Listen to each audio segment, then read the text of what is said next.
guys. I see Texas is already in the chat and active. Um, I think there may be three or so more of you that are watching right now.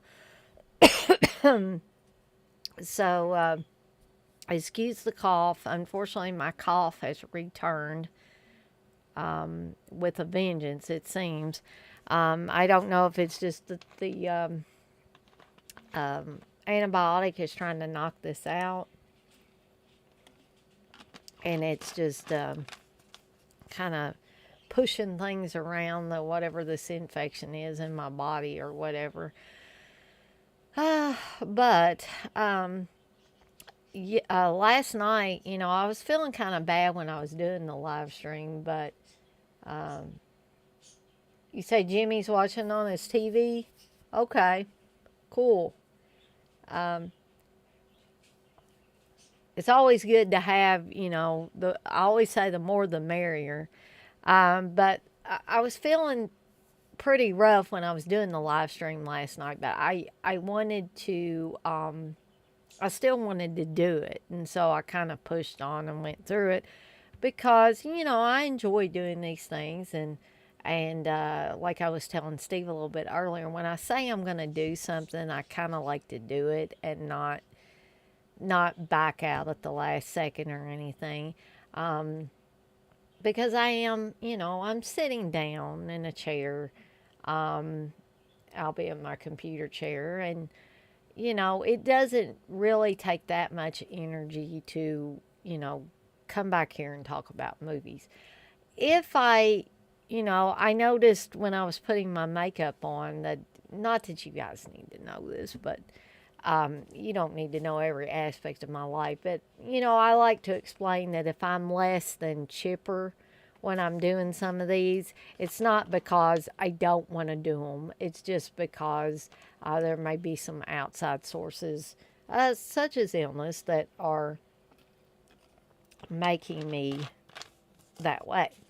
But when I was putting my makeup on before this started and combing my hair and putting it back and everything, I did notice really dark circles under my eyes. Of course, I've covered them up with makeup the best I can, but I haven't seen that dark circles under my eyes in a long time. So that must mean, because I think I'm getting enough sleep. That must mean that my body is just, this lingering illness is really taking a lot out of me. I am continuing to work from home. My supervisor did ask how I was doing today, and I mean, I was honest with her. I said my fevers have come down a little, but they're not normal yet by any stretch of the imagination.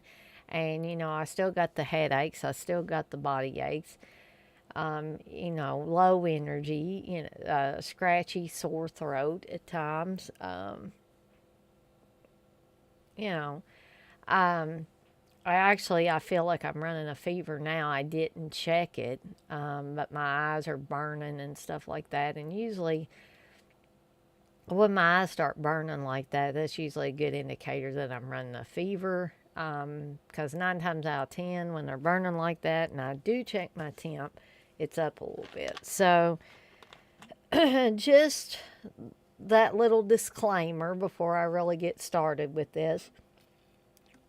I'm also, because of the cough and everything, I'm going to be drinking a lot of this. Um, I'm not bragging on this, but I did, I know I told you guys last night when I was doing the Cronenberg live stream that, oh, good Lord. I wish to goodness people would get a life and quit posting this crap on my... I want to know how to get it off. And it's not... Hold on just a second, because I don't want that shit up there. Dang. They did it like 4 or 5 times. Um,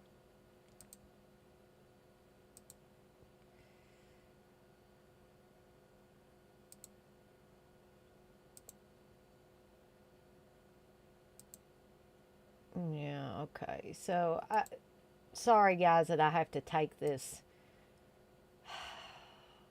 out of the time where I was going to be talking to get rid of some nasty stuff on here that doesn't need to be on there anyway.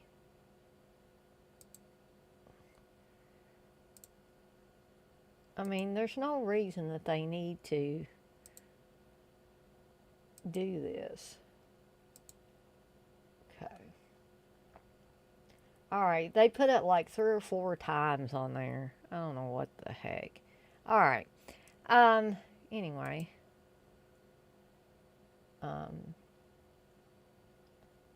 Hopefully you guys won't. Yeah, they did. They put it like 5 times. They come in Steve's chat or live streams too and do the same kind of crap. So hopefully we won't have any more of that. But I got totally distracted and forgot what I was talking about. But like I was saying, just a little disclaimer. If I seem less than, it's not because, like I said, it's not because I don't want to do this. It's just because I'm feeling a little less than well. Yeah. So but like I told you guys last night during the Cronenberg stream, I was planning on getting a gaming chair, or I really don't.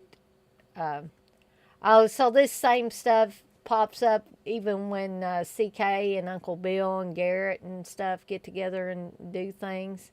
Because I know when Steve does his through the Dead Pit thing, they get on there. They didn't start out doing that with me, and it's not like I'm super popular, but I've gotten more subscribers as of late. So I don't know if that's why they're doing it or what. But, if I wanted that shit up there, I would be, doing some kind of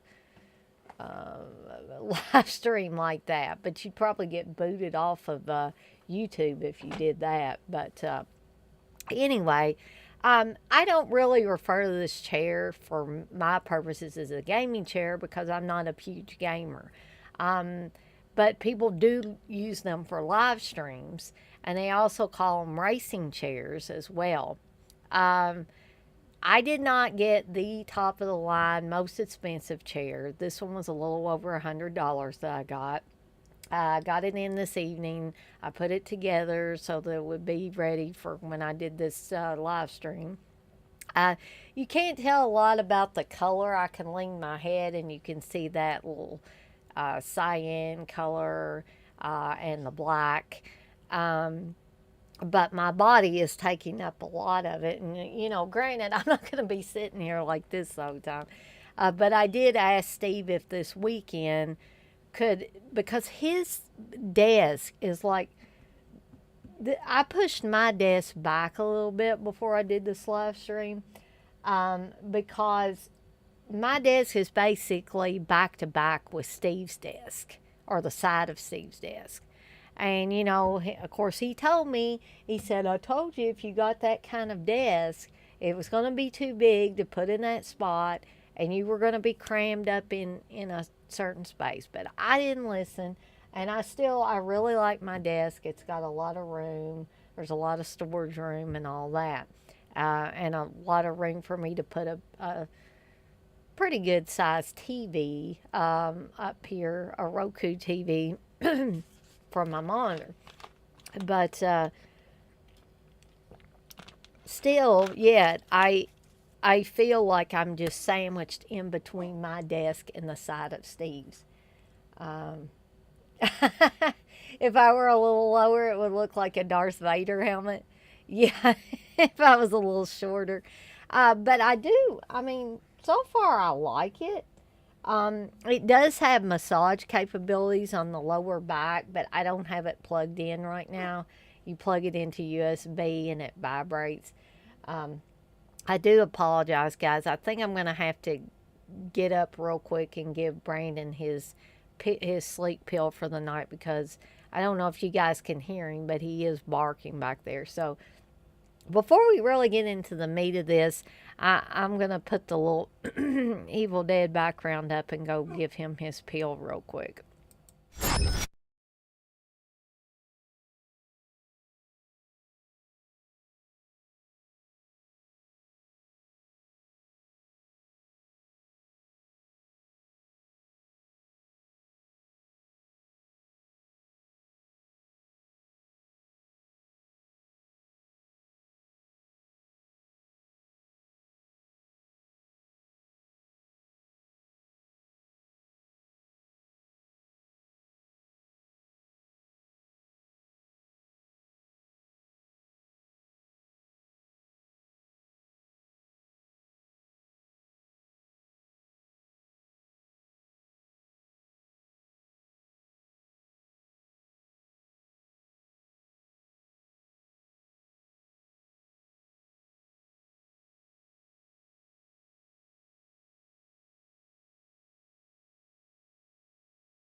Okay, guys. Really, the only thing that I'm a little disappointed in this chair is the footrest. Because it seems like if I lean forward in the chair or move around in the chair, then it slides out. You would think they would figure out some way to secure it a little better. But, what do I expect? It wasn't, a super expensive chair. And some of these chairs don't even come with footrests. And I don't know that I'm going to be using this footrest that much because it seems to like, instead of coming out like a recliner and staying up, when I put my legs on it, it seems to just weigh it way down. And I'm a little heavier than I used to be, but I'm not an extremely heavy person. So just my legs on that is weighing it down. I almost am afraid it's going to break off there eventually if I keep putting too much tension on it. So, but overall, for the most part, I'm happy with it. It's good enough for me. But anyway, um, hopefully, like I said, those little nasty little things won't come up there anymore, hopefully.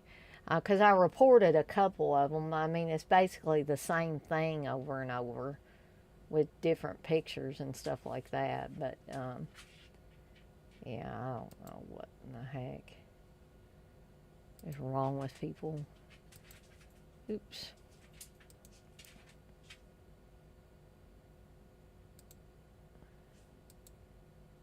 It looks like I might have missed one, but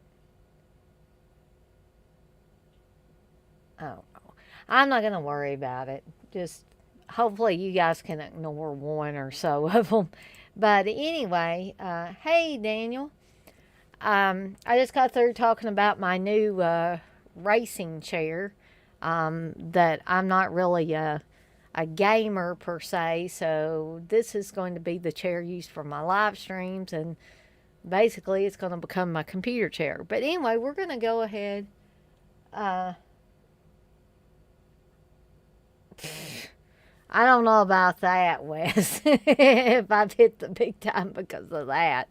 I just think people are just trying to be super annoying, and I really don't like that. But anyway, this is the first time they've really showed up in one of my live streams like that. So, I don't know. It was like they had to put it up there 5 times. But anyway, as promised, we are going to be dissecting. That blurred a little bit. Trying to get it to come back and focus. We are going to be talking about the Phantasm series. And my intention was to go back and rewatch the majority of them. Unfortunately, I didn't get a chance to do that, but I think that I've seen all of the movies except Ravager many, many times and remember a lot about them so that I can, talk about them. Now, I just wanted to show you that I just think this case is really cool. It could be a little more sturdy maybe, but overall I think it's pretty cool.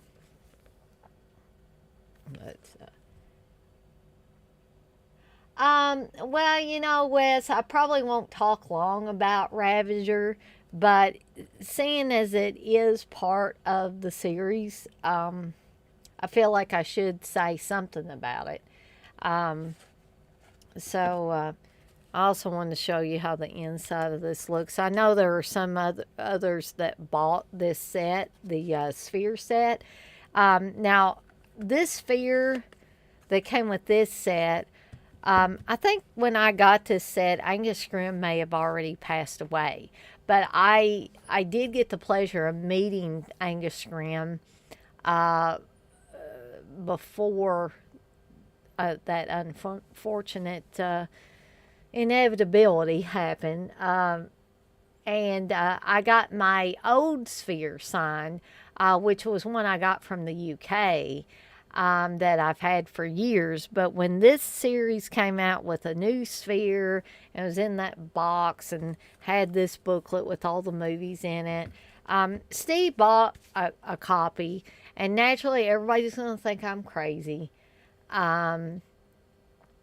Because they're thinking, if your husband bought that and you guys live in the same house and theoretically you share the same movies, and what's his is mine and what's mine is his and all that jazz. But there are certain movies or certain collections of movies that I like really, really well. And I would just like to have a copy that I can for sure say that is mine. I'm not planning on getting a divorce from Steve, but nobody ever knows what's going to happen in the future. And so I would like to say, okay, if something did happen, these are my movies. I get to keep them. It's not going to be a matter of having to split them.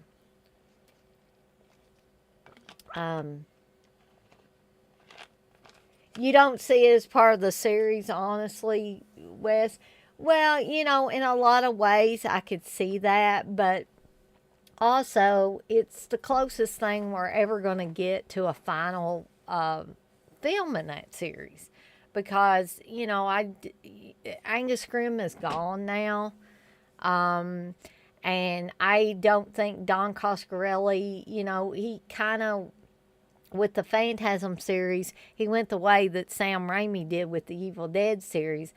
They waited way, way too long until Angus was old and sick and feeble and all that.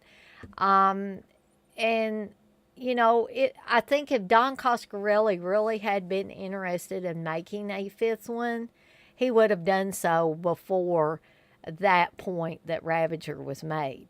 And I just think that the time had come and gone for Coscarelli to do a fifth one. So, but I'll talk about that when I get to it. Um, and you say Oblivion had the perfect ending. I liked Oblivion. I really did enjoy it. Daniel, you say you met Angus in around 95-ish at Fangoria Weekend of Horrors. He was always great when I'd see him at different cons in the following years. Yeah, he even when I met him, he had a walker. He had someone helping him. He was obviously more feeble than I remembered seeing him at any other time. But that was the one and only time I got to meet him. But he was a very gracious gentleman. Um, and I really enjoyed that short period of time that I got to spend with him. And I felt really bad because somebody brought him his lunch right when it was my turn in line. And I even said something to him. I said, "Oh, they brought you your lunch. I hate to bother you when your lunch is here." And he's like, "No, no." He's like, he really wanted to talk to me, and he saw that I had my sphere to get signed. And Don Coscarelli had signed it not very long before that. And he said, "Someone's already signed it for you, haven't they?" And I said, "Yes." I said, "Don Coscarelli signed it for me." And he kind of looked at Don Coscarelli's signature for a while and smiled. And then he signed my sphere, and I got a picture taken with him, which I still treasure to this day. That meeting will be in my memory for the rest of my life. Um, that meeting was one of those special ones that I just will not ever forget. Um, let's see, but Daniel, you got to meet him like at an way early time. I never got to go to a Fangoria Weekend of Horrors. I always wanted to, but it never worked out in my favor where I would have gotten to go. Um, Wes, you said Steve has been asleep since 5:25.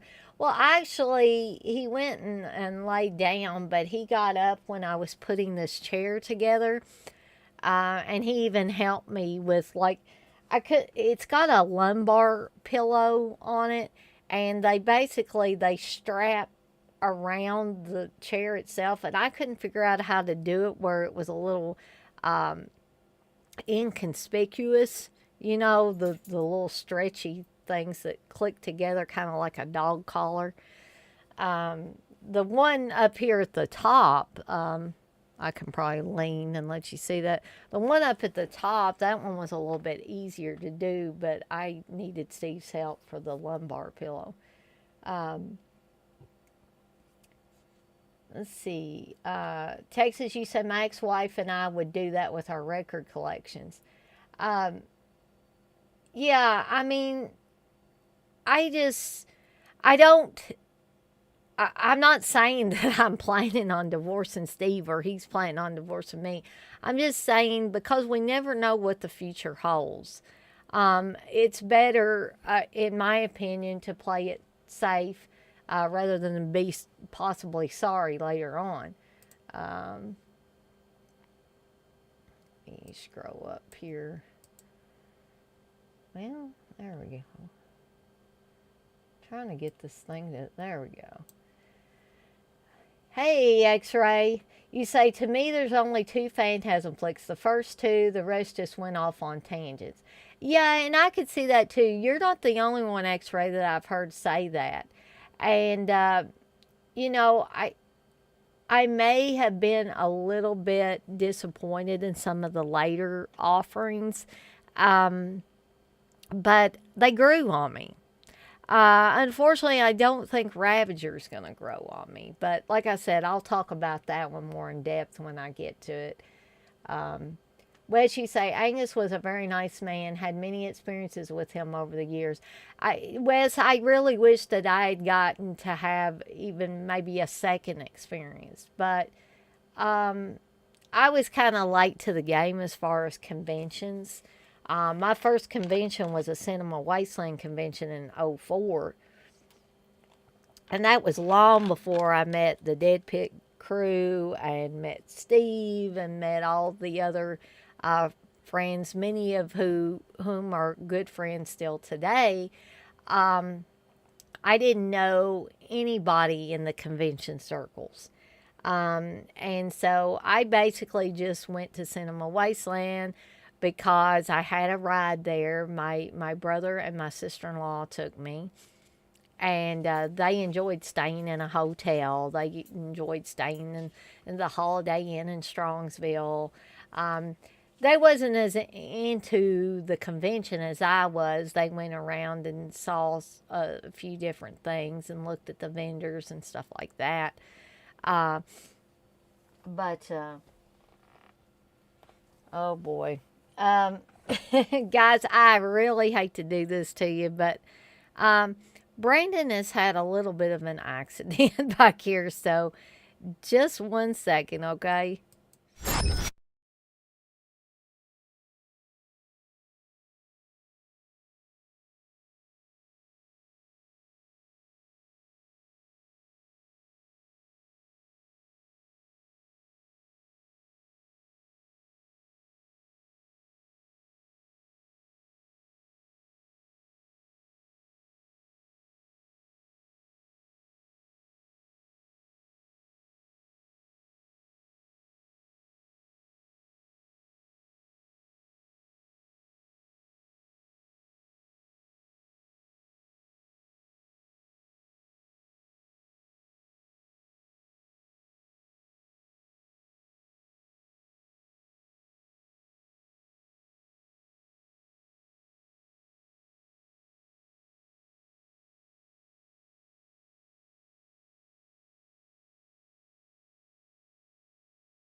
Okay, guys, I am back.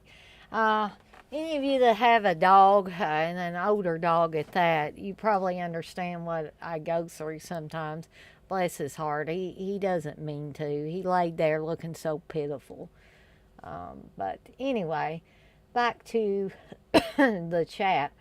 Um, Dirk, you say, hey Dana, sorry I'm late. I just finished watching Crimes of the Future. Oh, no problem, Dirk. I haven't even really got into the meat of this live stream yet, anyways. And now Sammy's barking, so I don't know. I literally don't know what's going on around here. This happens every time I do a live stream. X-Ray, you say, but yeah, I know Angus Phantasm series. Also, Reggie is greater than, or Reggie, is that Reggie versus Ash? Fight me, or Daniel, you say he was always really kind to his handlers and crew at the cons as well. Oh yes, I definitely noticed that too. Because I think one of his handlers was the one that brought him lunch. And he just gracious to everybody. Let's see. X-Ray, you say, Steve is having his nap time. Too much hentai. I don't know what it is, honestly, guys. I wish that Steve could stay up. You know, I'm feeling sick and I'm staying up just to do this because I enjoy them and because I told you guys I would do this. But if Steve tried to do this through the week and stay up as late like I did last night and probably am tonight, he'd be in bad shape. Well, she says Steve needs 18 hours of sleep a day like a cat. And what you think Phantasm 3 is the worst of the original quadrilogy. There are things I like about Phantasm 3, and there are things that are less than desirable for me about Part 3. But I feel that way about Part 2 also, and I think one of the reasons I'm disappointed with Part 2 is the fact that A. Michael Baldwin, or just Michael Baldwin, did not return as Mike. We had James LaGrosse, or Legros, or however you pronounce that, his last name, who did a good job. He did a decent job in the film. But I didn't feel the chemistry like I did with the other Mike, played by A. Michael Baldwin. Especially between him and him and Reggie. I don't know what. See, that's how sick I am. Good Lord. But anyway, I think I looked down when I was talking, and Dirk says, "Hey, Texas, I've been busier than a cat covering shit. Business is booming." I think that's what I was doing. I glanced down and saw Texas. And I just said that. Daniel, you say Angus would have had a much bigger career if he came along in the 30s. X-Ray, you say only part of Phantasm 3 I remember is when that kid murdered those burglars with his razor blade frisbee. Yeah. Dirk, you say you only watch Phantasm 1 and 2. Well, you might tune out on me then after I get past part 2. Yes, Wes, that's exactly what happened. We had a little mishap with Brandon. Dirk, you wonder how Gregory Peck would have played the tall man. I love Gregory Peck as an actor, but I honestly can't envision anybody else playing the tall man but Angus Scrimm. That role was made for him. And I know it's you're probably thinking Yeah, you can say that now, Dana, because he's the only one that ever played the tall man. Yes, and they should never replace him. If somebody gets a bee in their bonnet a couple years down the road and decides they want to remake Phantasm, they best remake it without a tall man, because I don't want to see anybody else wearing that black suit and controlling the spheres and all of that. If it ain't Angus Scrimm and it can't be Angus Scrimm anymore, then I say don't. And I would hope that Coscarelli would not let that happen.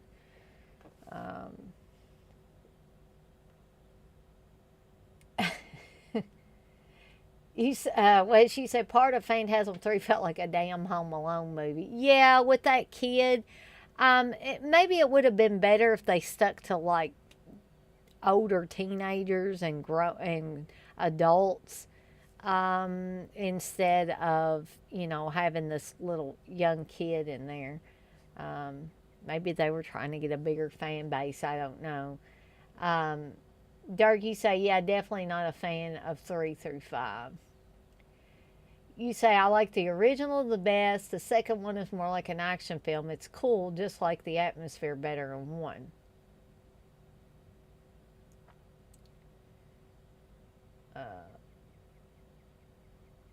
Let's see. X-Ray, you say, James LeGros was just way dreamier than the original. He was like Brad Pitt light. Yeah, I can see that. But to me, Michael Baldwin was and always will be Mike.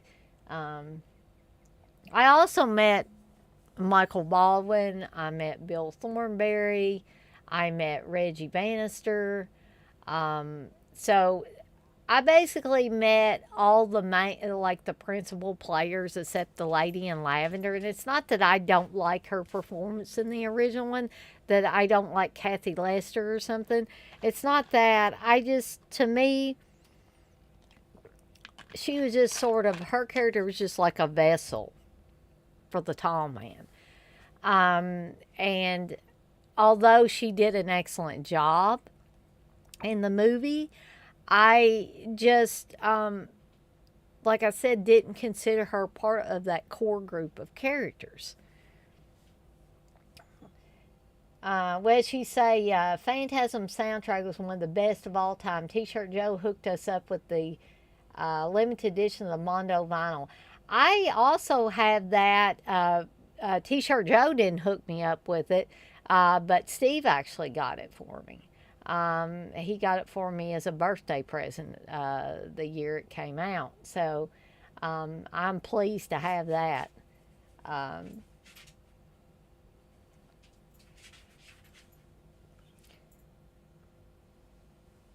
T-Shirt Joe's website is fastcustomshirts.com, isn't it? Is that right? Well, she said Phantasm 2 and Terminator 2 have a similar vibe, I felt. Yeah. Yeah, the more I think about it, yeah, I could see that. So, with that being said, y'all feel free to keep putting stuff in the chat.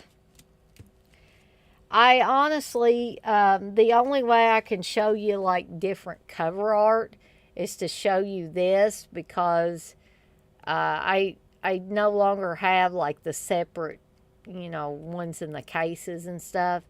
I may have the first one like that, but this is my set, so feel free to take a gander at these images before I get into each one of the movies.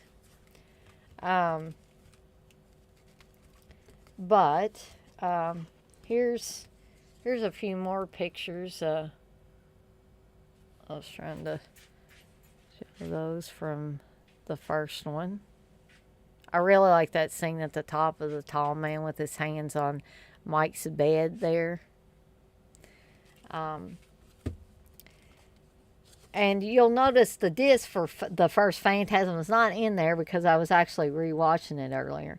So the Los Angeles Times said this was one of the most beloved horror movies of its era, and I have no doubt that that's true. Um, so a little bit about this before we get into kind of dissecting it is since its release in 1979, director Don Coscarelli's epic tale of the tall man, his deadly sentinel spheres, and the group of small town friends who must band together to stop his evil dimension hopping schemes has captivated and terrified horror and sci-fi fans around the world. Now see it all in stunning HD for the first time thanks to a meticulous restoration from filmmaker J.J. Abrams' Bad Robot Productions. Also, at least I know the first one has Dolby Atmos sound. It also has 5.1 surround sound if you don't have a Dolby Atmos setup or a 7.1 setup. So let's just get into this. I was trying to think about the first time that I saw Phantasm. And I want to say it was one that I rented, just kind of like a blind rental, just like we have blind buys now. Because I remember, reading about the movie and it just sounded interesting. And so I took it home and watched it. And I don't believe that my dad watched it with me the first time I watched it. But in subsequent years, he did sit down and watch it with me. And he watched some of the sequels as well.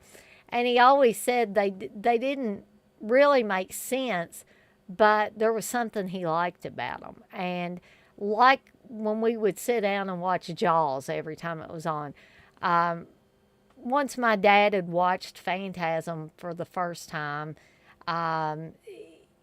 if if he wasn't wanting to watch something else and he saw that I was watching it, then he would sit down and watch it with me. So I have, super fond memories about this movie, both watching it on my own and watching it with my dad. I don't think my mom was ever really a fan of it. I don't think she understood it at all. It just wasn't her cup of tea. Darky say, yeah, that's very true, and I liked both of those more as a kid, but now the originals are better. Wedgie said, big money was spent on that remaster. J.J. Abrams' company did it, hoping for a 4K soon. I am too, Wes. I would really, really love to have a 4K with Dolby Atmos sound. That would be heaven for me, to be able to see the one of my all-time favorite horror movies like that. Darky say I was about 7 or 8. VHS rental. I was hook, line, and sinker.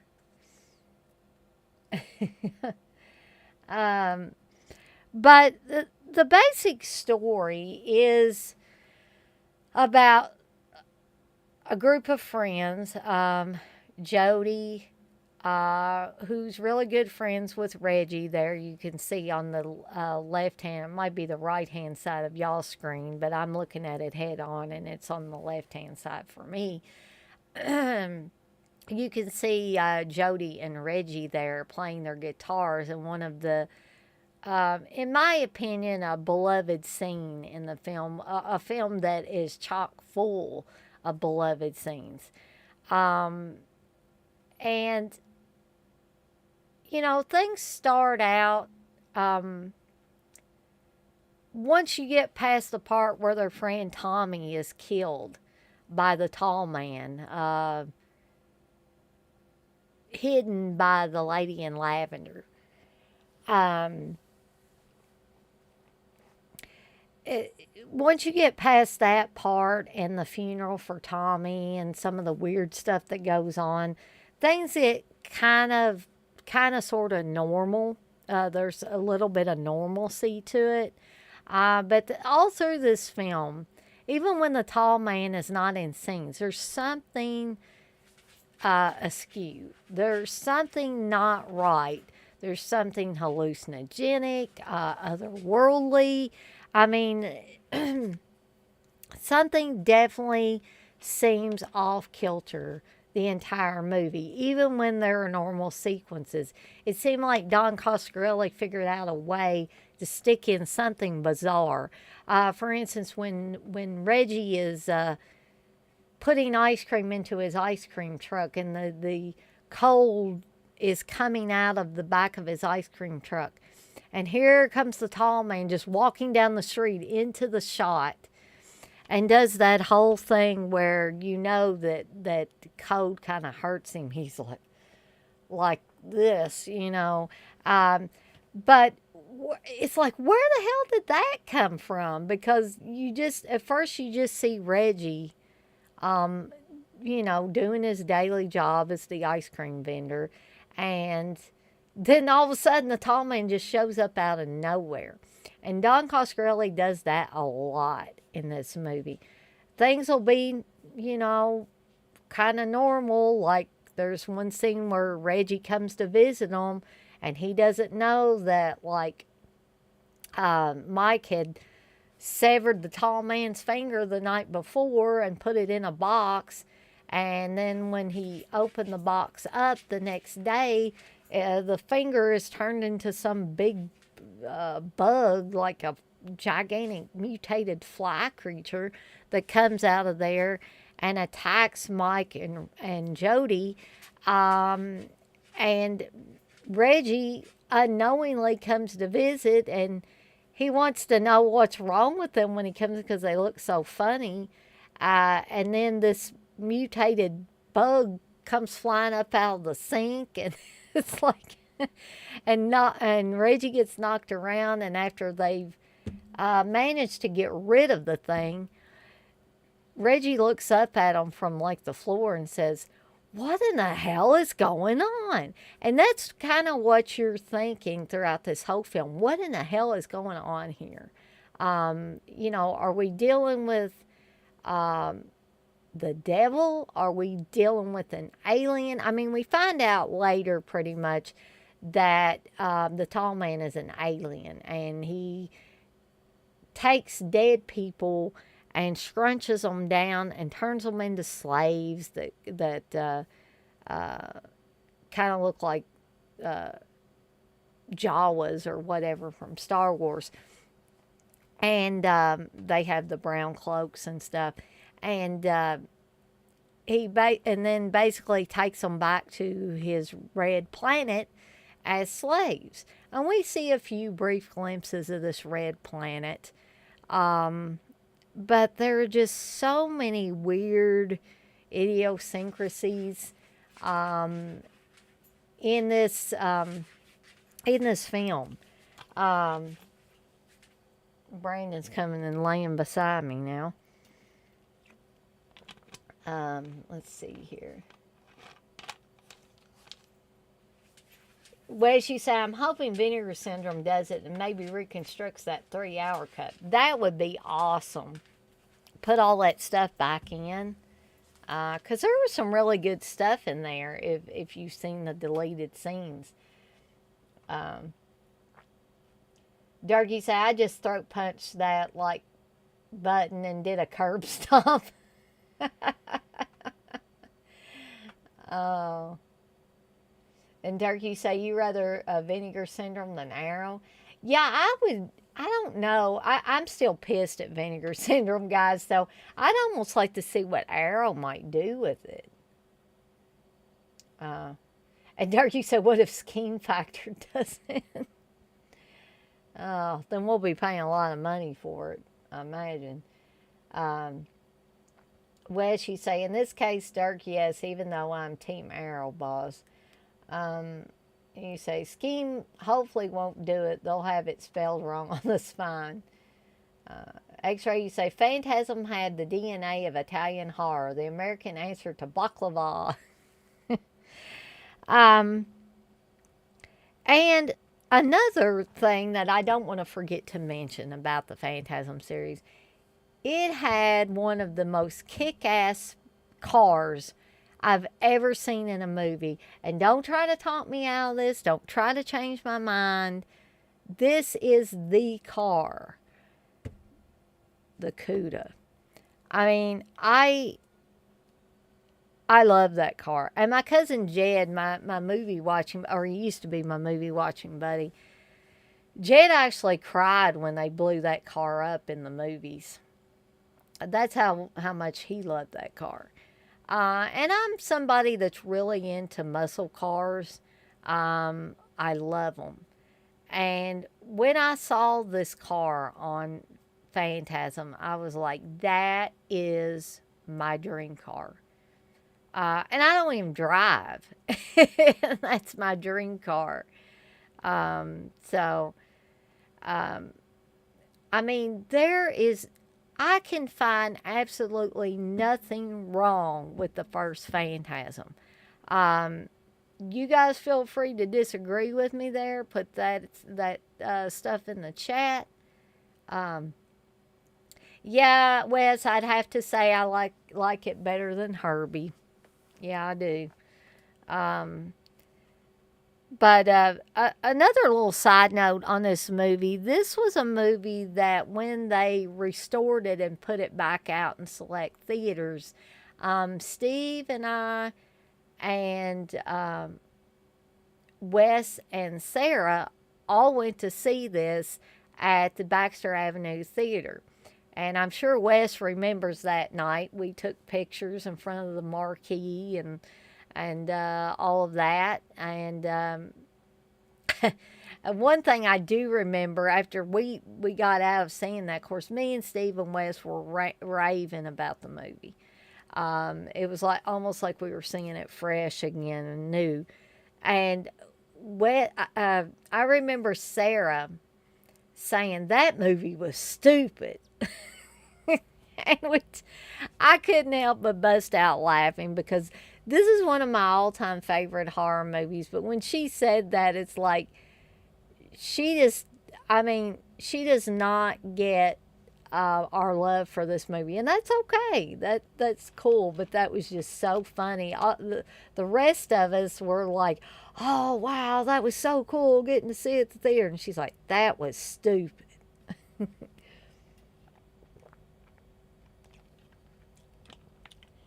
X-Ray, you say dream car, Dana? Are you a dark dreamer? Possibly, X-Ray, possibly. Um, Dirk, you say, I'm kind of partial to Christine, but yeah, it's badass. Um, I like Christine as well, the Plymouth Fury, but nothing in my mind can hold a candle to that CUDA in Phantasm. Yeah, I could see where people would definitely consider Phantasm running on faulty logic. Because some parts of it really don't make logical sense. But I love this movie so much that I really don't notice those idiosyncrasies. I just kind of go with it. Um, and even when you get to the ending scene, which, by the way, if you've never seen Phantasm in its entirety, please, don't stay for me to ruin this for you. Go and watch the film, and then you can watch my live stream later on YouTube. Um, but the final few scenes, or couple of scenes of the original Phantasm, um, include a scene of Reggie and Mike talking, and it seems that Jody died in a car accident. And that, the first time I saw that scene, that really just went whoosh, just blew my mind. Because Jody's been in this entire movie, so what the heck happened? So Reggie kind of explains it away as the tall man and all of that other stuff was a dream that Mike had. And so Reggie's going to try to be like a brother to Mike, and they're going to go out on the road, and he tells him, hey, buddy, you had a bad dream, but now I'm going to take care of you, and we're going to go out on the road. We're going to hit the road tomorrow, so go pack up your gear and be ready for tomorrow. So Mike goes up to his room. He's trying to get stuff packed together, and he closes a closet door or whatever, and it has one of those mirrors on it, and the tall man is there. And the last thing he says is, "Boy," and comes through the glass, and seems that that's going to be the end of Mike. But then when we go to part two, it's like some of that shit got erased or didn't exist or something. So it's kind of like what Sam Raimi did with the Evil Dead series of like recapping everything, but like having different a different act. I can't even talk. Different actress be with Bruce Campbell as his girlfriend. And things like that, the differences between the first one and the second one. Now, old Curly Jaws, now how did I know you wasn't going to come in here and say the best one is Phantasm Ravager? And I'm going to say that that is cool, but when I get to Phantasm Ravager, I'm going to tell you why I think that it's not the best one. The first one, the original one, will always hold that number one spot in my heart. Now, some of you may feel a little bit differently about that. Some of you might like the second one. Some of you might like the fourth one. Some of you might like the third one better. But in the case of Phantasm, the first one will always be my number one. So if you get this set, let me talk a little bit about the bonus features for this. You get new Dunes Cantina commentary featuring Don Coscarelli and the cast and crew of Phantasm, which is absolutely awesome. New Phantasm, a horse-drawn hearse. New HD master of the black and white flashback footage. Audio commentary with writer and director Don Coscarelli, stars A. Michael Baldwin, Bill Thornberry, and Angus Scrimm, which is another vintage but excellent documentary or commentary. I mean, the Graveyard Cars episode, behind the scenes home movies with commentary, deleted scenes, theatrical trailers, TV and radio spots, and more. So did anybody want to bring up anything else about Phantasm, or anything that you wanted to ask me about it or wanted me to comment on before we move on to the second one? I'm trying not to go too overly long with each one of these, partly because of how I'm not feeling well, and partly because I don't want to bore you guys too much by going on and on about this stuff. I just kind of want to not just do a highlight reel, but kind of keep it a little bit shorter than I did last night with the Cronenberg Madness live stream, because I felt like after I did that, I mean, I was, number one, I was completely wiped out, and you guys were probably completely wiped out, and I do think at over 3 hours long, it carried on a little bit longer than I wanted to. So, hence me condensing this one a little bit. So, before we move on to the second one, does anybody have anything they want to bring up, ask, comment on about the first one?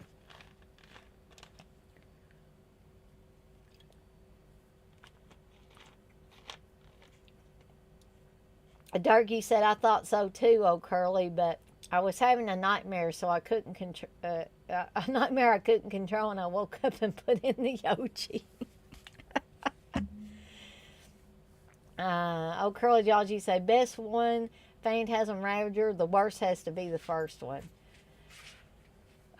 Well, although I don't understand that statement completely, old Curly Jaws, I have to respect other people's opinions. Sometimes I wonder if you say that stuff just to get us going.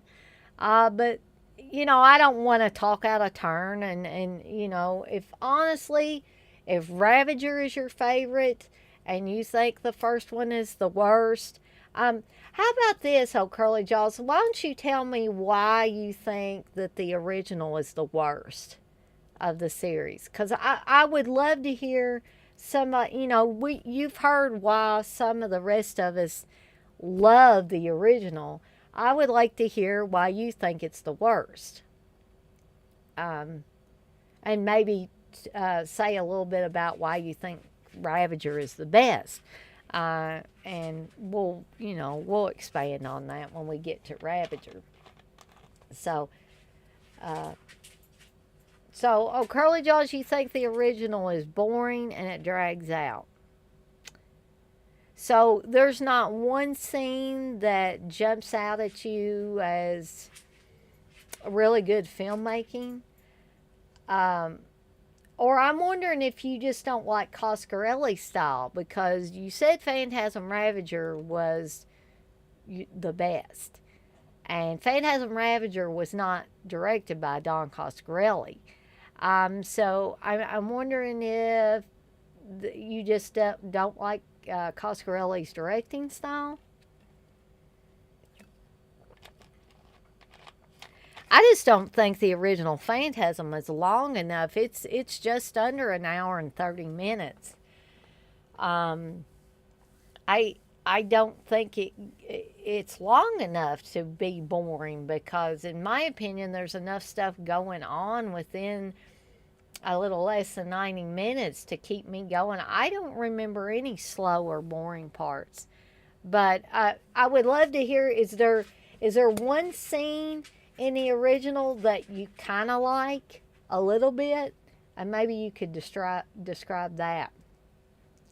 Um, but you say it feels like forever. Well, um, oh, Curly Jaws, I know you're not a woman, but do you mind me asking how old you are? Because it could be that. It could be a generational gap. Because I was born in 1976, and Wes was born a little bit after I was. I think like 4 years after I was, or something like that. He'll probably be like, "Shh, don't be telling that." And I think we have a variety of ages in here. Um, so I was just wondering if you're older or younger than I would figure younger than the majority of us. But if you don't mind me telling you, okay, or mind telling me, you were born in 95. Okay. That in and of itself explains a lot to me. Because, let's see, because you're not even 30 yet, dude. Uh, and I'm 46. And I was thinking maybe Dirk was close to being around my age. Like I said, Wes was like 1980, I think. I think there's 4 years between me and Wes. Um, I'm not sure about. I'm sure Texas has told me how old he is, but I can't remember. Oh, geez, there it is again. Dang it. Okay, guys, I'm going to take care of this because I'm tired of looking at this shit. I'm sorry. I guess I'll just have to learn how to. Um,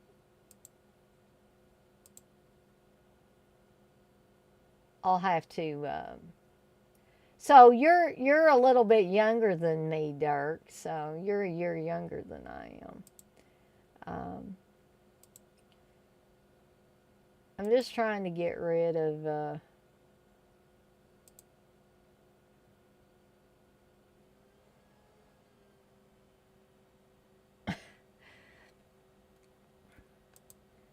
Okay.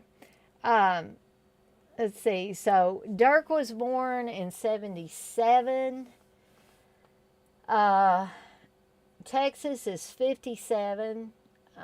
X-Ray, you say you're 40, but you say, what does old Curly know? His favorite horror film is Mimic 2, Hard Shell. Well, no, I'm not making fun of old Curly Jaws at all. All I'm saying is he hasn't even hit 30 yet. And the majority of us are in our 40s, possibly in our 50s. And that's a whole different generation. That's a generation gap. And so naturally, he's going to like a different, he's going to like some movies the same. But the majority of the movies he's going to feel differently about than we do. Just growing up in a different time period, a different set of circumstances. The social climate has changed and all of that. Um, and old Curly Jaws is probably, he says that the original Phantasm is slow and boring and it drags on. It seems like forever. Well, he's probably used to these movies where bam, bam, bam, something happens all the time. It's in your face. It's gritty. It's throwing blood on the walls, tearing people apart. So naturally, something like Phantasm, which is a little more low key than probably the majority of the stuff that old Curly Jaws has enjoyed, of course, it's going to seem boring and slow to him. Let's see. Darky say, I've heard if you block the emojis, you'll block the slut bots. Really? I don't know. I just don't know why just all of a sudden in this one, the bots, the sex bots or whatever, porn bots, whatever you want to call them, just started showing up here. Um, I'm thinking I need to add a moderator, somebody that's here on most of my live streams to help me get rid of these things. Um, Yeah, right. Oh, Curly Jaws, you say our generation grew up on Rob Zombie's Halloween. That's why we think it's a classic. Yeah. See, by you telling me when you were born, that helps me understand more. I knew you were younger than I was. I just didn't know how much younger than I was that you were. Um, X-Ray, you say that's why I like Phantasm 2. They ramped up the action from Phantasm 1. Phantasm 2 is the first one I watched. Chainsaw, a fight, better makeup effects, four-barreled shotgun, or four-barreled shotty. It was like a video game. Durkee say, yeah, nostalgia is different for every age, but I can watch silent films and appreciate films from any year. Yeah, I can too, Dirk, but I think that was because of the time. See, I was born in 76, you were born in 77.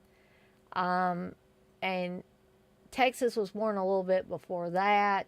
Uh, X-Ray was born around, he's 40, but he was born around the same time um, as some of the rest of us. So I think that the year 1995, when old Curly Jaws was born, kind of sets off I don't want to say red flags, but it turns on some lights. A light bulb goes off in my head. It's like, okay, yeah, now I get it. Because I think the younger you are now, if you're below 30, which he is, he's not going to have that same cinematic sensibility that we do. Um, because he probably wouldn't get a lot out of a silent film. He would probably think a silent film was boring. But I watched Nosferatu, the original Nosferatu, not very long ago, and I thought it was absolutely amazing. And that's a silent film. Um, so yeah, it's just I think there's a huge generation gap there, and there's a cinematic gap there as well. Uh, hey, John, you say just stopping by to say hi. May not last long. I'm exhausted. LOL. Yeah, I was pretty exhausted last night, John, and I told everybody a little bit earlier that I'm not planning on spending quite as much time with each one of these movies as I did the Cronenberg movies last night, because I paid for it by feeling sicker, I think. And, I was telling people earlier that when I went to put my makeup on, I noticed that there were really dark circles under my eyes, which lets you know, I know I'm getting enough sleep, but that just shows you how badly I'm feeling. Um,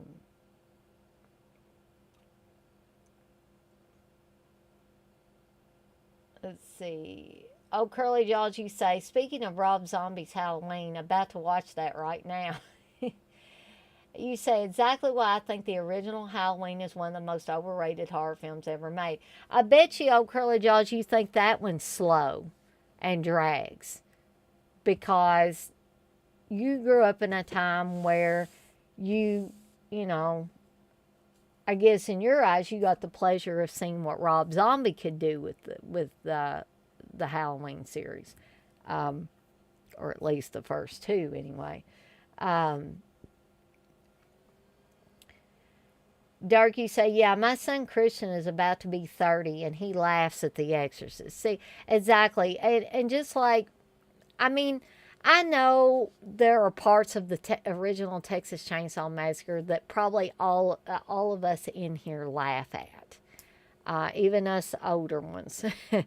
But the first time my brother, he was quite young when he was definitely below 20, I think, or maybe around 20 ish.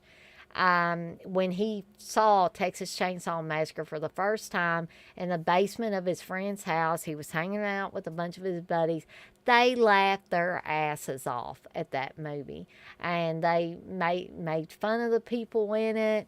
Said they were like some really redneck people from our neck of the woods and all that. They just thought, they didn't even think of it as a horror movie. They thought it was the pretty much the biggest piece of shit, but it was fun to laugh at.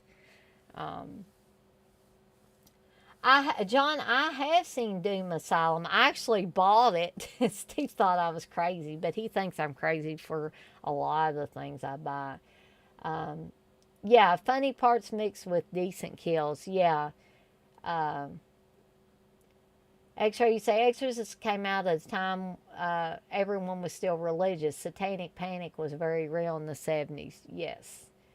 Oh, Curly Judge, you say exactly why I like the Texas Chainsaw Massacre 2022 better than the original. See, there, we can, and my brother was born in what, 82, 81, 82, I forget. Um, he's not as young as you, old Curly Jaws, but he's 6 years younger than I am. So there's even that generation gap with us. Some things we like the same. Like he likes the Evil Dead movies and stuff like that, and some of the Friday the 13th as well, and Nightmare on Elm Streets and all that. Uh, Dark, yes. Hooper did say that Texas Chainsaw Massacre 74 was a dark comedy. He certainly did. But y'all feel free to keep putting stuff in there. I'm going to go ahead and move on to the second Phantasm film, which I'm going to show you some pictures on there. I hope you can see those. Um, so this did have a different Mike. It had James LeGros playing Mike in this one. Again, it was directed by Don Coscarelli. And so here's a little bit of the plot synopsis for Phantasm 2. Released after 7 years in a mental hospital. So after the evidently after some of the events that happened in the original Phantasm, Mike got sent to a mental hospital for 7 years. So when he gets out, he convinces his old pal Reggie to join forces with him to hunt down and destroy the tall man once and for all. Mike's visions lead the two to a quiet little town where a horde of flying killer balls aim to slice and dice their gruesome way through everyone. Exploding with special effects, unparalleled thrills, horror, and suspense, Phantasm 2 climaxes with a blood curdling conclusion that you have to see to believe. And I do really like the beefing up of the action sequences in part two. Um, I like that it seems like as Bruce Campbell's character of Ash in each Evil Dead film, he seemed to get tougher, and in Ash's case, more sarcastic. Reggie doesn't really become more sarcastic, but he becomes a bigger character. He becomes a stronger character. He's a little more sure of himself and willing to take on this more manly role. He's even more interested, it seems, in women than he was in the previous film. They didn't show a lot of Reggie's interaction with women on the original film. It was more, although he had a pretty good sized part in it, it was really more about Mike and Jody. So without Jody being in this one, and you've got a different actor playing Mike, so you have a whole different chemistry set up. It's special in that way, and important to the series in that way. So basically, this is a story of Mike getting out of the mental hospital and him and Reggie going on a search for the tall man to destroy him. And if I remember correctly, Mike has to do a little bit of prodding with Reggie to get him to go along with this, because at first Reggie's kind of like, you want to go back, you want to end up back in the mental hospital, Mike, just keep up this shit. And then as time goes on and they come to this pretty much deserted town and realize that, yeah, the tall man, Reggie realizes, yeah, the tall man's pretty much wiped everybody out. Yeah, maybe we ought to do something. Let's see, I'm going to read these chat messages here. Oh, Curly Joshi said, I would love to see Rob Zombie take over the Phantasm series. I wouldn't personally, oh, Curly Josh, but, to each his own. You say, watching Jeepers Creepers 2 instead took Halloween off of Tubi. Aw. Well, that's a shame. I mean, really, honestly, that's a shame. Um, I don't think technically Reggie had sex with the tall man in part 1 X-Ray, but if you want to get technical, Tommy, the friend that gets killed at the beginning of the first Phantasm, has sex with the tall man. Theoretically, he thinks he's having sex with the lady in lavender, but the lady in lavender is actually the tall man in disguise. And Jody nearly has sex with the tall man in the original Phantasm. And if it wasn't for Mike, you probably would have, and probably would have ended up dead way early on in the film. Darky say, Rob's visuals are good, but his writing dialogue is just too white trashy for every movie except Lords of Salem. I'd like to see him make Sasquatch, he was supposed to. Yeah, there are certain movies that I would not have a problem watching that Rob Zombie did. I mean, I loved House of a Thousand Corpses. I loved The Devil's Rejects. But those were movies that were appropriate for that white trash ethic. I agree with you, Dark, that you don't have to put that in every movie you make, especially if you're remaking somebody else's work. John, you say, I love Reg, man. I do too. And here's how much I love Reggie Bannister and his character in the Phantasm series. My dog Reggie, his namesake is Reggie Bannister. That is why he's named Reggie. And me and Steve kind of come up with that name together. And we were going to, I think we were actually going to name Brandon that, but when we went to adopt Brandon, that was one of the few times we adopted a dog, and they said that he really knew the name Brandon really well and responded to it, so we didn't want to go confusing him and change his name.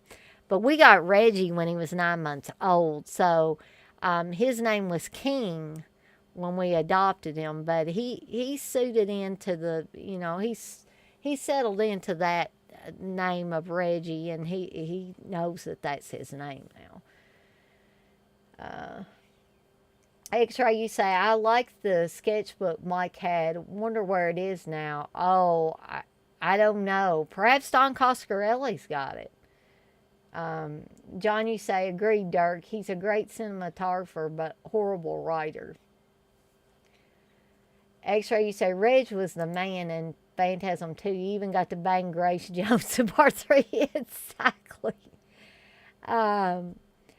John, you say, Rob would have been probably ideal for the Texas Chainsaw 2003 remake, assuming someone else wrote the script. But who knows? It probably would still suck. X-Ray, you say, Rob Zombie should remake Demons. Oh, Lord.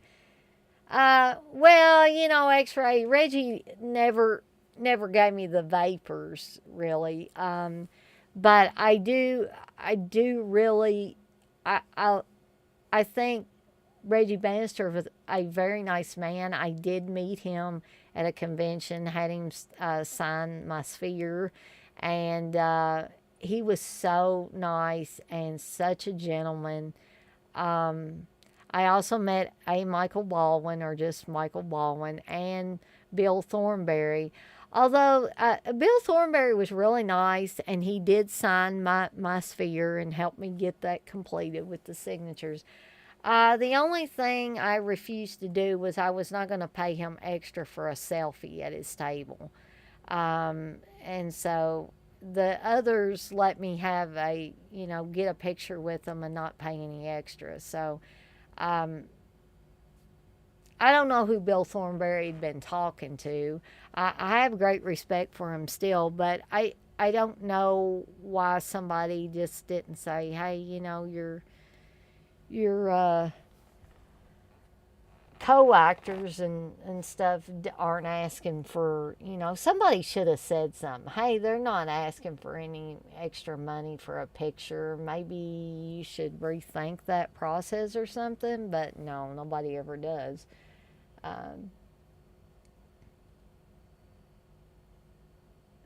John, you say, I love all the Phantasms, but Coscarelli is my top 3 favorite directors. Bubba Hotep being a favorite movie of his. Yeah, Coscarelli is one of my favorite directors as well. Dirk, you say, yeah, John, nobody should have had TCM except Tooper. Oh, touched TCM except Tooper. X-Ray, you say, why didn't Coscarelli make the final Phantasm anyway? I never saw it.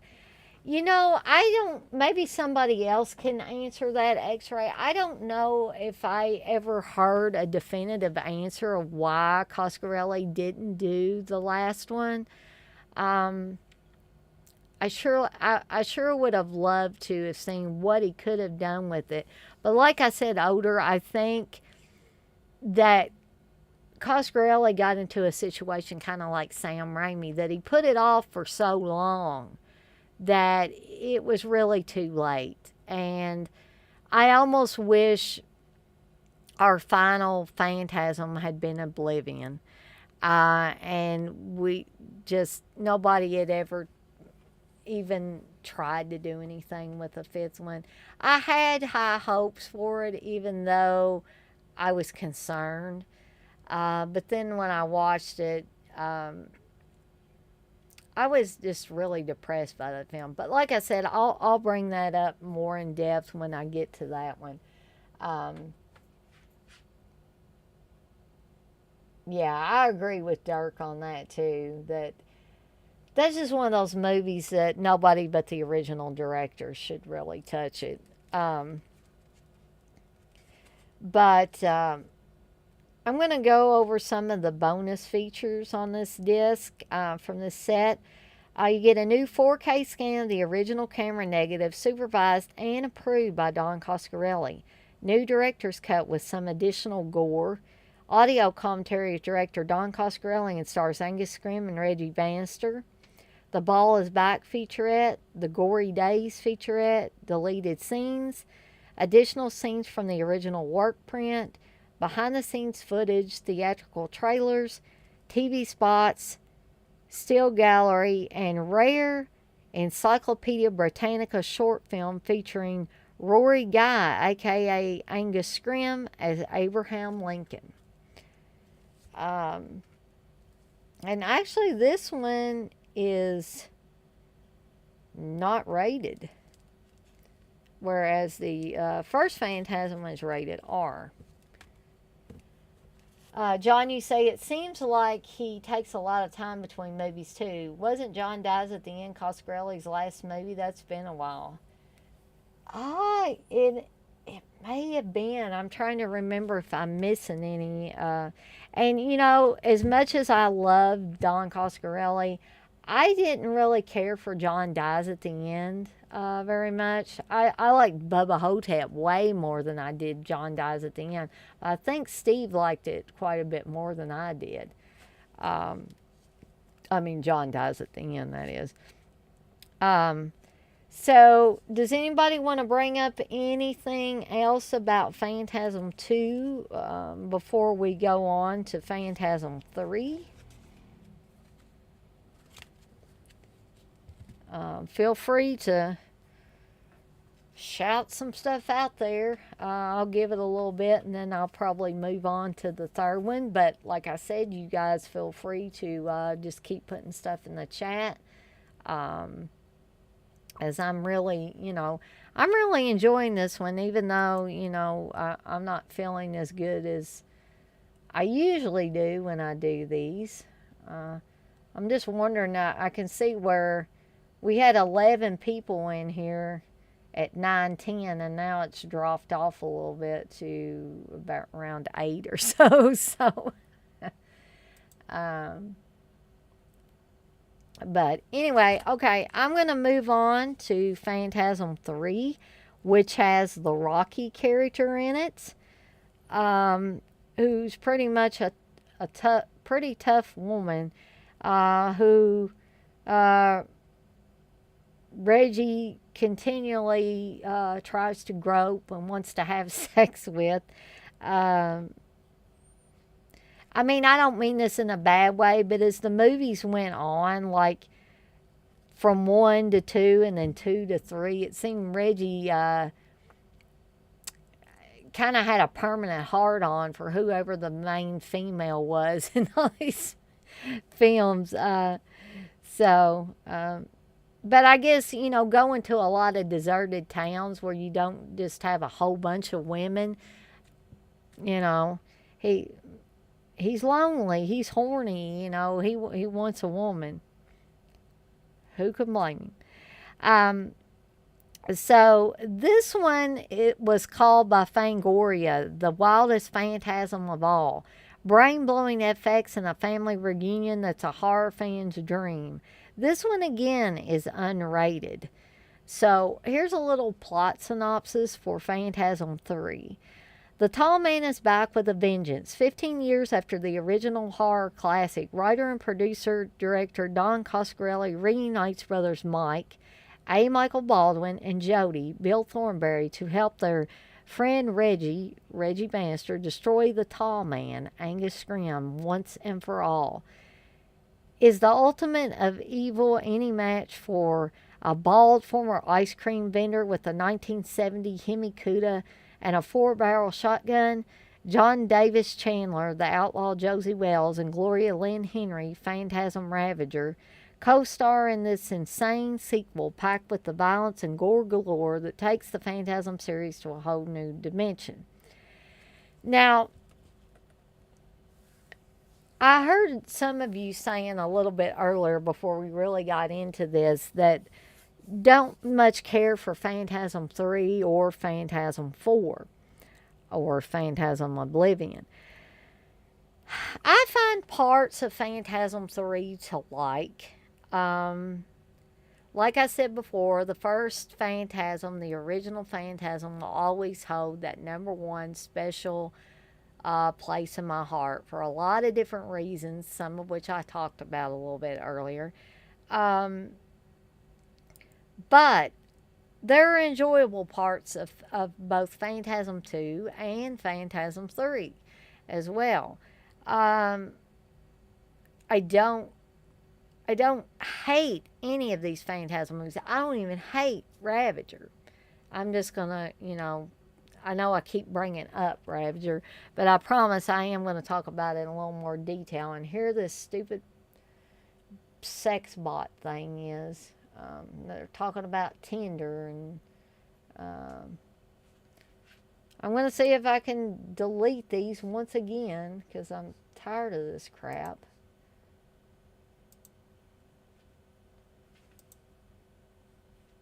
Actually, go find somebody else's live stream to put this shit in.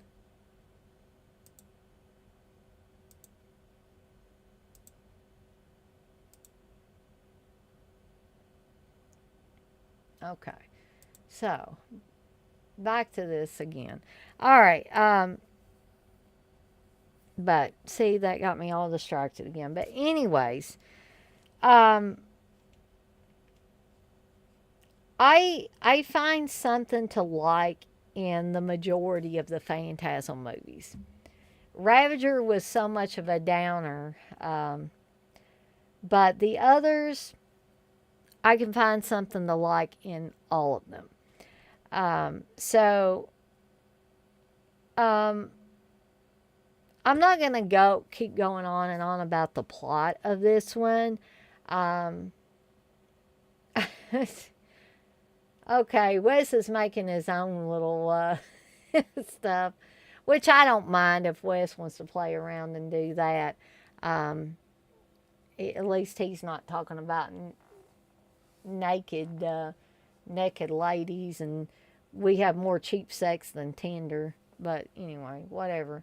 They need to go advertise somewhere else because I'm not interested. I'm trying to talk about Phantasm here. Um, I guess probably the best thing I can do is just ignore it.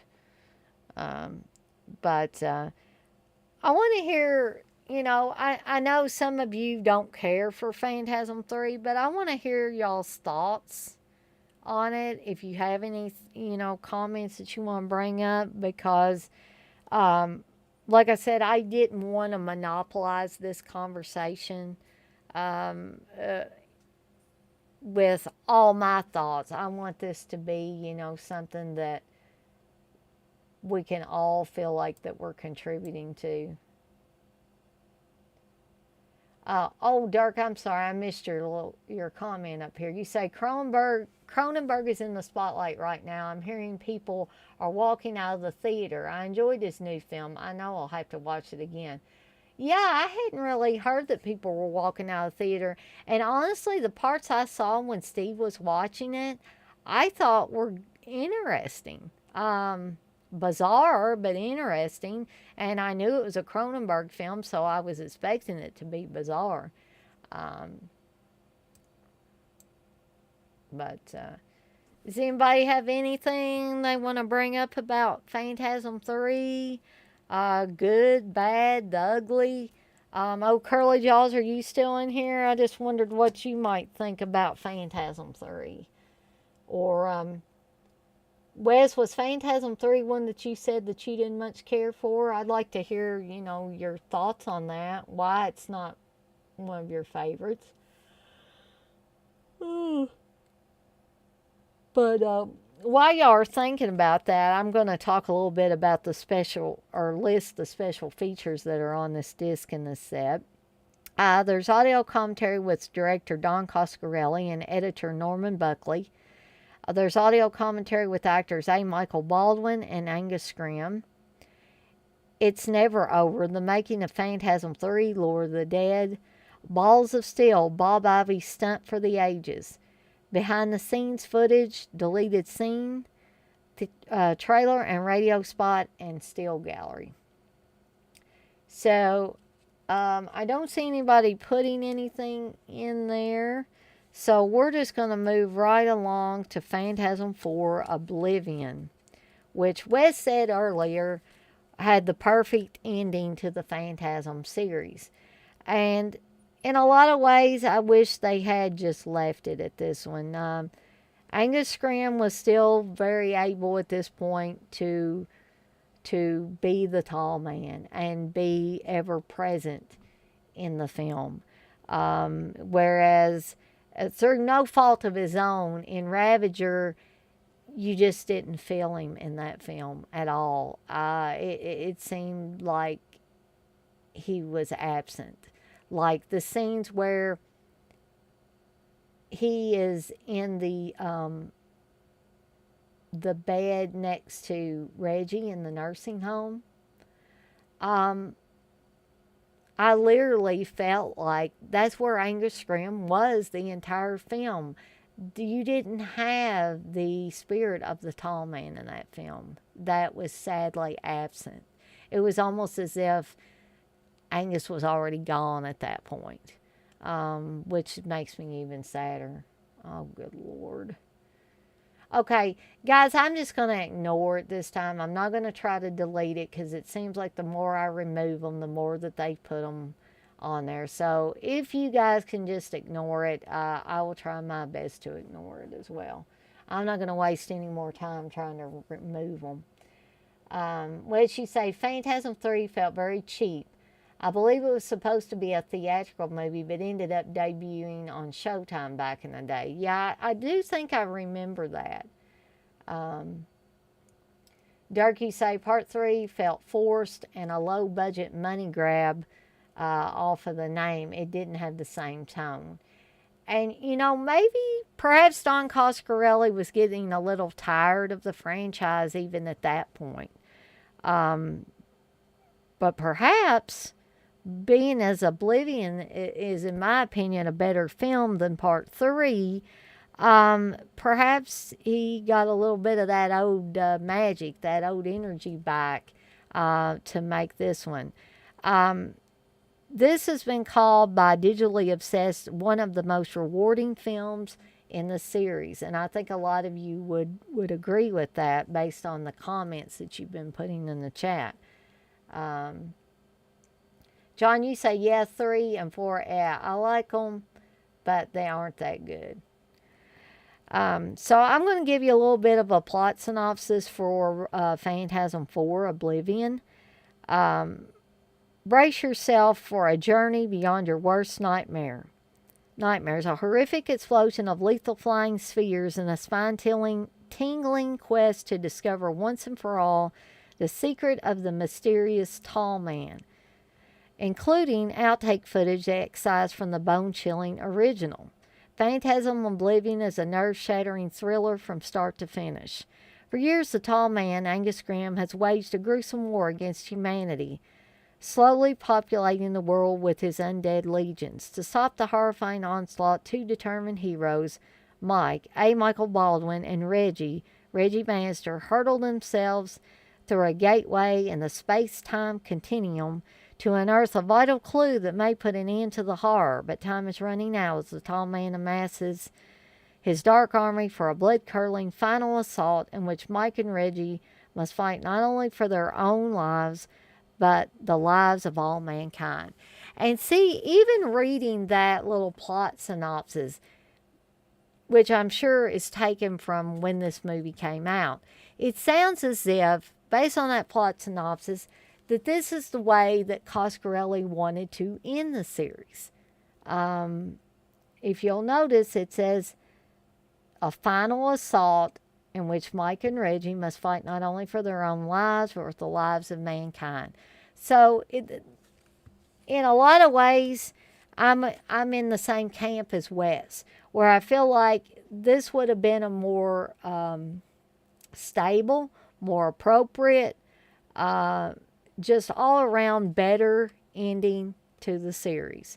By the time Ravager came along, I had pretty much given up on a Phantasm 5 anyway. Or at least one done by Coscarelli, and we didn't get one from Coscarelli. We got one from somebody different. Um, so I remember when this one came out, and I was pretty excited about it. I kind of had the same level of excitement for Phantasm Oblivion as I did when Army of Darkness came out.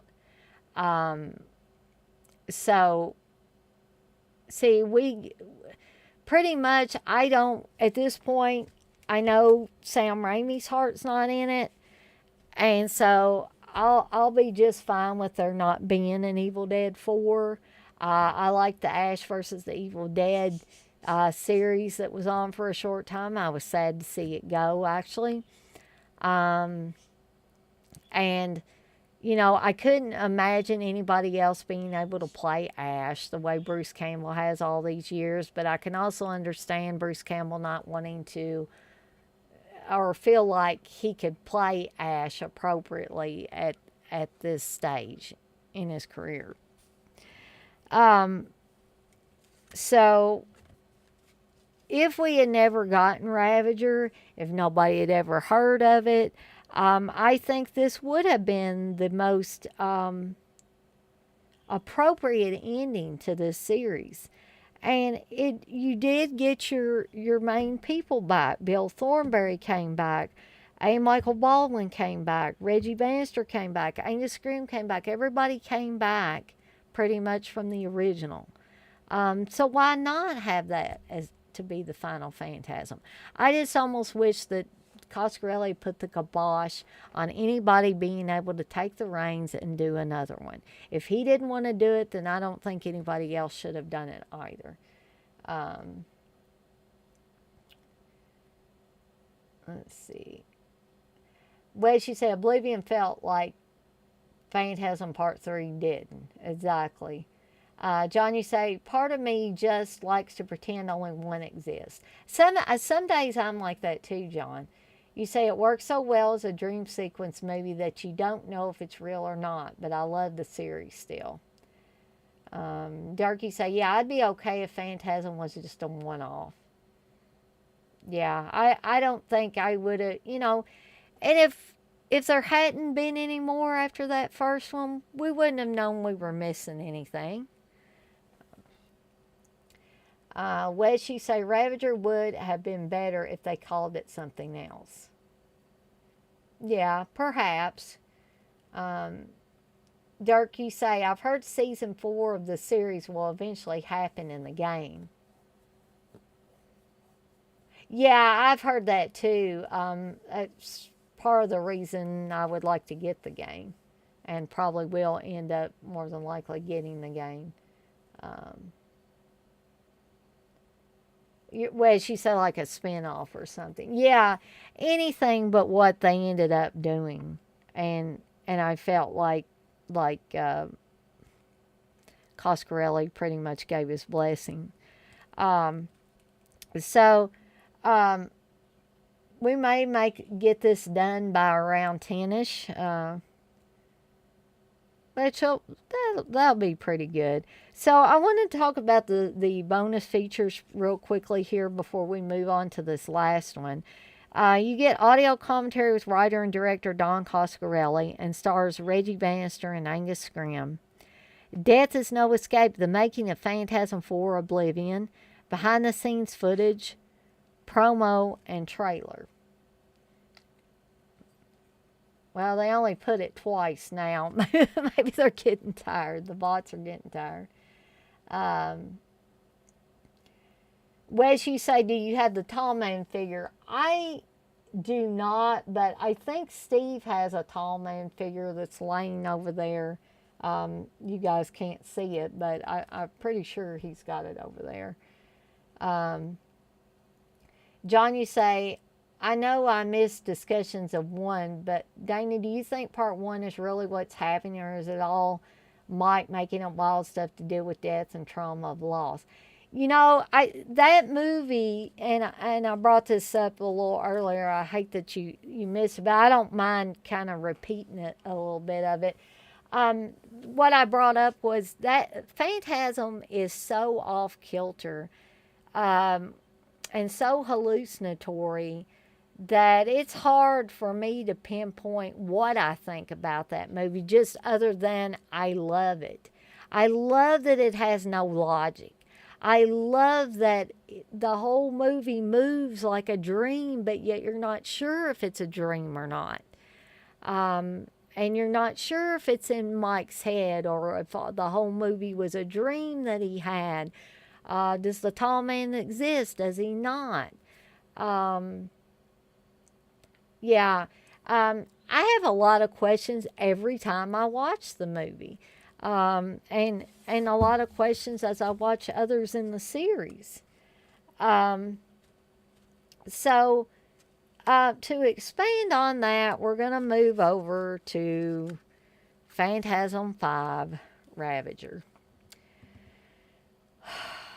which I give a big sigh because when I first saw this, it made me so depressed. I didn't even know if I was going to be able to get through it. Wes, can I ask you this? Like, when you're talking about like these sex bots or whatever coming up, are they this bad in other people's live streams? They have been coming up just multiple times in mine, and they're getting worse. Um, I hate to get entirely angry about it, but people don't want to look at that. If they wanted to look at that, they would go to whatever this is, Naked HD, XYZ, whatever. Um, yeah, exactly, Wes. I mean, do they show up when I haven't noticed when you guys have done live streams that they show up in there, but perhaps they do. I know they have when Steve's done things on the Dead Pit channel occasionally, but good Lord, I don't think they come up that much. Um, I don't want people like seeing that too if they watch the live replay of the chat. I've also had some inane comments that don't make any sense on my videos. They show up sometimes. Well, this has been the first time it's ever happened in any of my live streams, and it's excessive. But anyway, back to how Phantasm 5 Ravager made me feel. It made me depressed because I was not expecting them to have Reggie Bannister, the Reggie Bannister, Reggie the ice cream vendor, Reggie the 4-barrel shotgun dude, uh, the guy that wanted all the women that he came across in the series, and I mean, just a cool ass guy. And then we find out, whoa, he's suffering from dementia and he's in the nursing home. And Mike is pushing him around in his wheelchair, and he just kind of oozes in and out of reality. I'm like, who thought that this was a good idea and a good storyline? To see our character of Reggie be so feeble and pretty much almost as non-existent in the film as Angus Scrim as the tall man in this film. The special effects are horrible and overdone, and seem cheap. It seems almost like they ran out of money at some point. I don't really envision myself going back and watching this just because of how bad this movie made me feel. It didn't even feel like a Phantasm movie at all. Well, she said what's sad is now Reg has Parkinson's for real. Yeah, I mean, I hear a lot of people getting it. I think Neil Diamond has it. I think that's why he had to quit touring. John, you say, I think Phantasm strikes a chord with everyone because it's personal. You can tell Coscarelli made it very personal with the storytelling. Yeah, that you hit the nail on the head with that, John. And I think that Ravager is missing. that personal, that personal magic that Coscarelli added to each and every Phantasm movie that he did. But Brandon, are you all right, buddy? He's just kind of roaming around here. I'm going to be finished in a little bit, Brandon. So, let me give you a little plot synopsis about this, as painful as it is for me. Intrepid hero Reggie must cross dark dimensions in search of his lost friend Mike. Fighting his way through alternate realities, Reggie must battle for his very existence in an ultimate confrontation with the Tall Man in his home world. Phantasm Ravager is the fifth and final installment of Don Coscarelli's classic sci-fi horror film series, Phantasm. The entire original cast returns, including Reggie Bannister, A. Michael Baldwin, Bill Thornberry, and Kat Lester.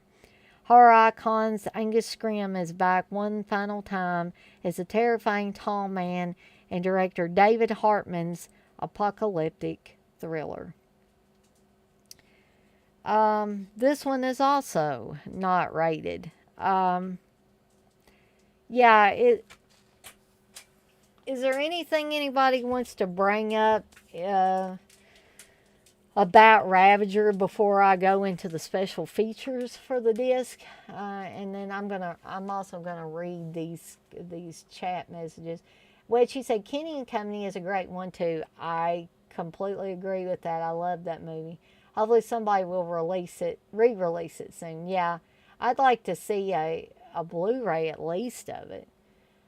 John, you say I need to see that. When I heard it's good, Kenny and Company. Yes, definitely. If you can get hold of it, I would highly recommend it, John. Are you talking about Ravager West? It ain't nary count. It's just a very sad movie. And I don't know. It makes me sad even talking this little bit about it. But I'm going to go ahead and tell you the bonus features. You get audio commentary with director David Hartman and writer and producer Don Coscarelli. The making of Phantasm Ravager. Interviews with actors A. Michael Baldwin, Kat Lester, and Stephen Jutras. Deleted scenes, behind the scenes, bloopers and outtakes, a teaser trailer, and a theatrical trailer. And there is a Phantasm bonus disc in this set. You can see some more pictures there. New Phantasm Ravager, how it was made. Phantasm and You, a comic recap of the first 4 Phantasm films by Phantasm Ravager director David Hartman. Phantasmagoria, Phantasmagorical Mystery Tour with Reggie Bannister. Phantasm Genesis, and much, much more. And that, my friends, concludes my Phantasm series dissection. And, you know, you may be thinking it wasn't truly a dissection so much. But, guys, I really, I caught myself, as Wes so reminded us last night, I caught myself padding that live stream out. And I really don't think that I needed to last night. So I did not want to do the same with this one. I kind of wanted to do a quick and dirty rundown of the films, talk about a few of the things that I really enjoyed about each of the films, with the exception of Ravager, sadly, and just kind of hang out with you guys for a little bit. Looks like we've been hanging out for almost 2 hours now. So is there anything Phantasm related anybody wants to bring up or comment on? Do you have any suggestions for any other live streams you'd like me to do? Would you like me to just get the hell off of here and stop talking? That's probably what Steve would be thinking if he was here. I don't think he ever watches all of my live streams or even fast forwards through any of them. I think he watches the first few seconds or minutes of one, and then he's done. So, but it doesn't bother me. I'm just doing these for fun. I'm not doing it to get any acclaim or anything, you know. If I was, I would, probably do something differently. But I just like having fun and hanging out with you guys. So, um, I'll, I'll stay in here maybe a couple more minutes and see if anybody has anything they want to bring up before I get out of here for the night. Um, I'm actually glad I was able to go through 5 different films in about 2 hours, so that's not bad. So, something I'll probably be talking about at the beginning of one of my next live streams is the fact that I finally decided on the movie I was going to get with my gift card money from my brother and sister in law. I ended up getting the They Live 4K, which I haven't even opened yet. It just came in today, and so I was getting ready for this live stream. So naturally, I didn't have time to open it and take a gander at it yet. But hopefully, I can talk about it, the quality, and any special features and all of that when I do my next live stream. John, you say I should do a worst slasher stream. Death screams can go in there. But John, I love that movie. Um, but I could do one of slashers that other people think are the worst slashers, but that I either really, really like or kind of like. Um, that would be a fun one. Um, so that will definitely go in my wheelhouse. Um, like I said before, I want to do one uh, doing a comparison between all my different 4Ks that I currently own, um, and kind of maybe rank them a little bit and stuff. But yeah, John, that would be a fun one. Um, Thank you, Dirk. That really, it really means a lot to me. I'm not a person, and I've said this before, I'm not a person that has a lot of self confidence. And I don't envision myself ever becoming cocky and thinking I'm a big deal. I could have, 1 million subscribers and I still wouldn't think that. Um, I don't ever think I'm going to have 1 million subscribers, but even if I did, I wouldn't. And this is not a false humbleness either. I really, people that know me know I have like zero uh, self confidence. And I've always been like that. And I can get comfortable in a new job, just like I finally starting to get comfortable in my new job now. But I will never feel that confident feeling that some people have. And sometimes I'm jealous that I don't have that. And then other times I'm glad I'm not that way. Because sometimes people take that confidence level a little bit too far and make other people feel bad about it. I'm not saying my coworkers do that, but there are some people that do that. Um, Thank you, Texas. And I will try to think positive. I certainly will. Um, but I think on that note, I am going to skedaddle on out of here for the night and try to get a little extra rest. I don't know if I'm going to get out that 4K of They Live yet, or I will wait till tomorrow night. I honestly, guys, I probably won't be doing. I've done live streams 2 nights in a row now, so I don't envision myself doing one tomorrow. Um, I'm going to wait a little bit just so these don't get stale or stagnant or whatever way you want to look at it. Um, Thank you, John. You have a good one too. So, on that note, I am going to skedaddle on out of here. And thank you guys once again for hanging out with me for about a couple hours. And I'll see everybody on the flip side.